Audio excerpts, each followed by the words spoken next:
আল্লাহ নবী বলছে আমার উম্মত যখন শেষ জামানায় গানে আসক্ত হবে, গায়িকায় আসক্ত হবে, নৃত্যে আসক্ত হবে, বাদ্যযন্ত্র বেড়ে যাবে, হালাল পানির মতো মদ পান করতে থাকবে।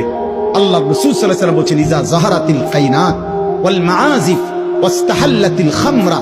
আল্লাহ নবী বলেন আমার উম্মতকে তখন মাটিতে ধসিয়ে দেওয়া হবে, পাথরের বৃষ্টি বর্ষণ করা হবে, চেহারা বিকৃত করে। কোনদিন রাত গভীরে এই নাফরমান এমন হতে পারে, আল্লাহ মাফ করে দেন, কোনদিন রাত গভীরে শুইবার পরে ঘুম থেকে, গানের আসর থেকে, বাদ্যের আসরে, মদের আসরে, জুয়ার আসরে। প্রিয় ভাই আমার, আল্লাহর কসম, মুহাম্মদ আরবি 1450 বছরে মিথ্যা বলে নাই। এই পাপের শাস্তি হিসাবে নবী বলছে চেহারা কোনদিন অচিরেই শেষ জামানায় আমার উম্মতের চেহারা এই গান, বাদ্য, মদ, নেশা, জুয়ার আসক্ত ব্যক্তির চেহারা মানুষের সুরত বদলিয়ে পশু জানোয়ারের আকৃতি হয়ে যাবে। কোনদিন হয়তো দেখবে সে, কোন এক জেনারেশন হয়তো দেখবে বান্দর হয়ে গেছে, শুকর হয়ে গেছে। আল্লাহ মাফ করে দেন।